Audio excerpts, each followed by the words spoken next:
J'ai fait une découverte sur Midjourney. Enfin, c'est pas vraiment le bon mot. Disons que j'ai redécouvert quelque chose qui donne des résultats vraiment fascinants. Ça fait 2 ans que j'utilise Midjourney et je m'en veux sincèrement de pas avoir pris conscience de ça avant. Cette découverte, c'est qui tout double. Soit vous adorez, soit vous y êtes insensible. Et je pourrais pas vous en vouloir pour ça, mais je vous souhaite de tout mon cœur de faire partie de la première catégorie, parce que si vous accrochez, vous allez passer un moment très agréable le temps de cette vidéo. Est-ce que ça vous est déjà arrivé au bureau ou à l'école par exemple, d'avoir un collègue avec qui vous avez parlé 2 ou 3 fois et puis bon voilà quoi, ça a pas accroché plus que ça, du coup vous l'avez un peu ignoré et 2 ans plus tard, un peu par hasard, vous renouez le contact avec ce même collègue et finalement vous vous rendez compte que la personne est ultra sympa, que vous avez plein de points communs, etc. Et vous vous dites, mais attends, ça fait 2 ans qu'on se croise tous les jours, on s'adresse pas la parole alors qu'en fait on est fait pour s'entendre.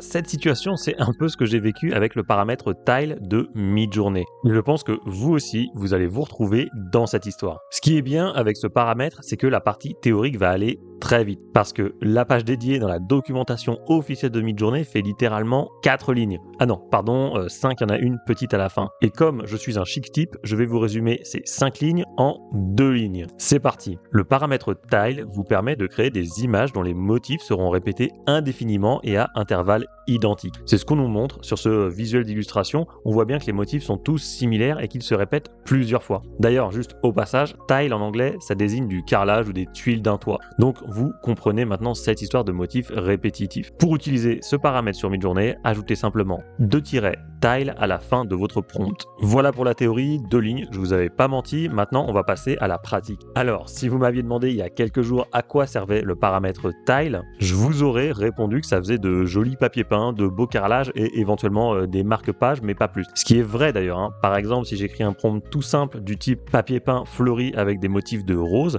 et que j'y ajoute 2 tirets tile à la fin, et ça va me sortir de très beaux visuels. Je peux aussi créer des motifs pour des vêtements par exemple. Bref, ça c'est l'utilisation basique du tile et c'est vrai que c'est assez limité. Mais il y a un autre usage qui pourrait vous être plus utile. Vous le savez peut-être déjà, mais Midjourney est vraiment très mauvais lorsqu'il s'agit de créer des images représentant une foule de personnes. Les individus sont souvent difformes. Bon bref, il n'y a pas grand chose qui va sur ces visuels notamment, mais j'ai peut-être une solution pour vous. On va se créer une image avec des soldats, le prompt est simple, des soldats casqués alignés, on y ajoute le paramètre tile et on lance la génération des images. Voilà, sympa, on a une petite faction de soldats avec des visages normaux. Avant d'aller plus loin, je dois vous faire une petite confidence, je vous ai caché quelque chose. Vous vous souvenez de la documentation officielle de Midjourney sur le tile? Parmi les 5 lignes de texte, il y en a une qui contient un lien. Et lorsqu'on clique dessus, ça nous renvoie vers ce site austère qui va nous permettre de renseigner l'URL d'une image. Alors, on va tester avec nos soldats, on va coller l'URL dans l'outil et voilà le résultat.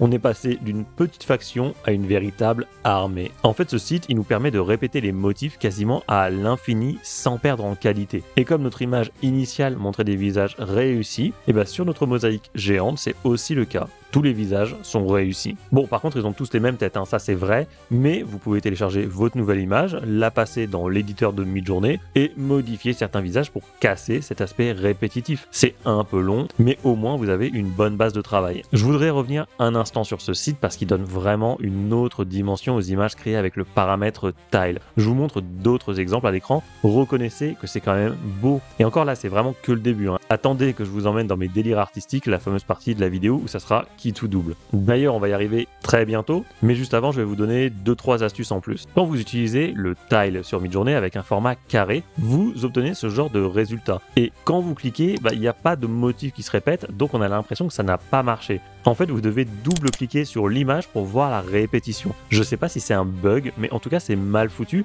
et ça me fait dire que quasiment personne n'utilise ce paramètre. Autrement, le problème aurait été remonté au développeur qui l'aurait corrigé depuis longtemps. Enfin, ça, c'est ma théorie en tout cas. Il y a un truc que j'aime bien aussi, vous voyez sur Instagram quand les créateurs postent plusieurs images afin de créer des mosaïques pour avoir une jolie page d'accueil. Vous pouvez faire un peu pareil sur Midjourney en créant des variations subtiles d'une image tile. Ça va vous créer 4 images quasiment identiques et une fois généré, vous verrez cet effet mosaïque sur votre page. C'est pas très utile, on va pas se mentir, mais j'avais quand même très envie de vous le dire. Ok, maintenant on va passer sur la partie artistique, celle où je risque de tous vous perdre, mais c'est pas grave, c'est la partie que je préfère. Alors, pour celles et ceux qui me suivent depuis longtemps, vous savez que je suis pas du genre à être une caricature de l'artiste, à extrapoler la signification profonde des images, etc. Généralement, c'est assez brut ce que j'essaie de faire, il n'y a pas un sens caché ou je sais quoi, mais bon, là j'ai décidé de divaguer un peu. On va retourner sur Kling, notre IA chinoise de génération de vidéos. Si vous voulez en savoir plus sur cet outil, je vous renvoie vers ma dernière vidéo. D'ailleurs, vos retours ont été excellents, donc merci beaucoup. Dans ce précédent tuto, je vous expliquais qu'on pouvait utiliser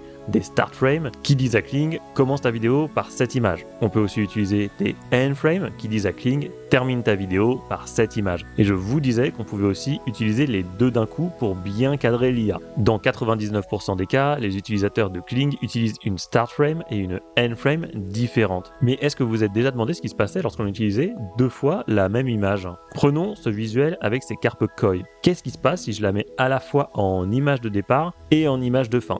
Je vais vous montrer puisque Kling relance automatiquement la lecture de la vidéo une fois qu'elle s'est terminée. Et voilà, vous avez vu, la vidéo s'est relancée sans grosse coupure. En fait, on a créé une boucle. Et comme j'ai vraiment envie que vous me suiviez dans mon futur délire, on va pousser le truc au maximum. Moi, je suis né en 1991, j'ai eu la chance de grandir avec une Super Nintendo à la maison. Alors oui, la transition est rude, mais vous inquiétez pas, vous allez tout comprendre, on n'a pas changé de vidéo. Sur la Super NES, il y a un jeu que j'aimais beaucoup, c'est Donkey Kong. Et si vous y avez joué, vous savez que les musiques sont incroyables, notamment celle du niveau aquatique. Elle est hypnotisante au possible, je peux pas vous la faire écouter sous peine d'être démonétisé, mais j'ai une solution, pas de panique. Ce thème aquatique de Donkey Kong, on va le télécharger, puis on va modifier légèrement sa vitesse. Sur un logiciel gratuit comme Audacity, vous pouvez mettre votre musique, la sélectionner, cliquer sur Effet, puis sur Changer le tempo et déplacer le curseur vers la gauche pour réduire ce tempo. Ensuite, on va couper la musique pour qu'elle dure moins de 2 minutes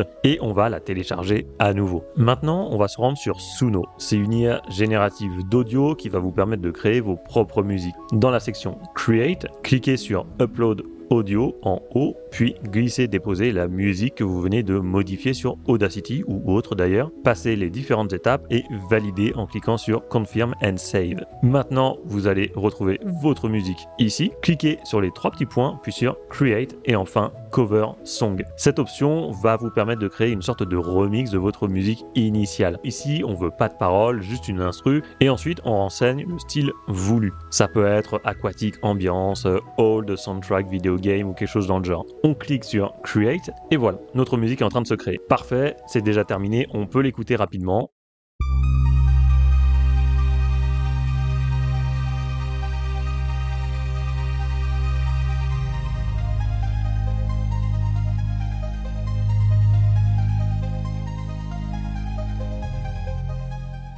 Nickel, maintenant on peut faire un montage en répétant plusieurs fois notre vidéo avec les carpes, on y ajoute la musique hypnotisante et c'est parti pour 30 secondes de relaxation.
Je crois que je pourrais regarder pendant des heures. À ce propos, ça existe ce genre de vidéo sur YouTube et ça fait des dizaines de milliers de vues. Et vous voyez, c'est simplissime. Une image sur Midjourney, une vidéo de 5 secondes sur Kling, une musique sur Suno, un montage de rien du tout. Je peux même créer une boucle de 10 heures si je veux, et après, c'est fini. On va tester un autre prompt sur Midjourney. Kaléidoscope Stained Glass Style. Ça nous donne ce genre d'image. Passons là sur Kling en utilisant la technique de la start et end frame similaire pour faire boucler la vidéo. Et voilà le résultat. Vous savez pas comment ça me démange de vous repasser 15 secondes de vidéo avec du Donkey Kong en fond sonore. Tant pis, je craque, on repart pour un tour.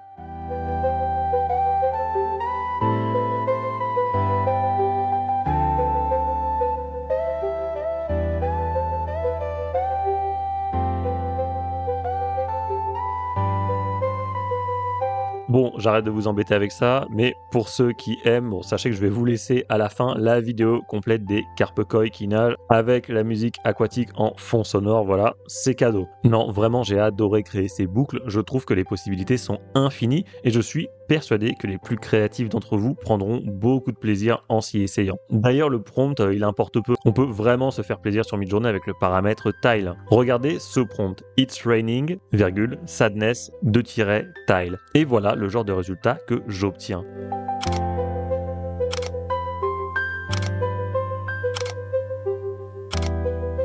C'est beau, non? Celle-là, je la trouve vraiment spéciale. J'ai envie de l'animer, mettre un filtre satanique et des sons de cloche par-dessus. Ça y est, vous m'avez reperdu, c'est reparti.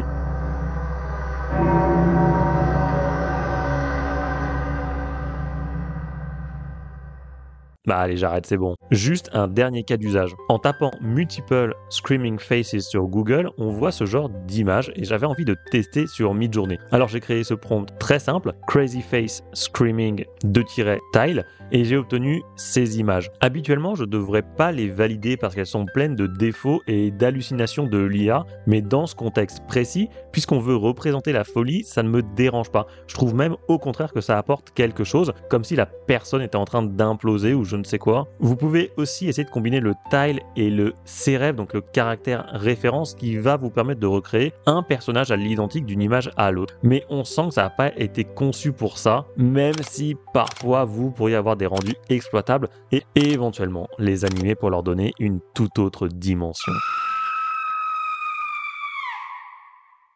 Bon, j'espère que je vous ai pas perdu parce que j'ai encore un petit truc à vous dire. Je suis retourné dans les archives de Midjourney sur Discord pour retrouver la première mention du tile. Et vous savez de quand ça date? Septembre 2022. On était encore sur la version 3 à l'époque. Et personnellement, j'avais jamais entendu parler de Midjourney. Donc je trouve ça fou d'avoir découvert seulement maintenant le potentiel d'un paramètre que je connais depuis 2 ans mais que j'avais totalement ignoré. Et là, peut-être que vous vous dites, attends, moi aussi il y a des trucs que j'ai peut-être pas ou peu utiliser, genre le paramètre weird, la jauge de variety là juste en dessous. Peut-être que vous n'avez jamais touché à ça et du coup il y a moyen que vous soyez assis sur une mine d'or depuis des mois ou des années sans le savoir. Donc l'important c'est pas forcément ce que fait la fonctionnalité mais ce qu'on en fait nous en tant qu'utilisateurs. Et je vais pas vous mentir, j'ai très envie de savoir ce que me cachent les autres fonctionnalités de Midjourney que j'ai négligées pendant tout ce temps car il est fort probable que je découvre d'autres merveilles.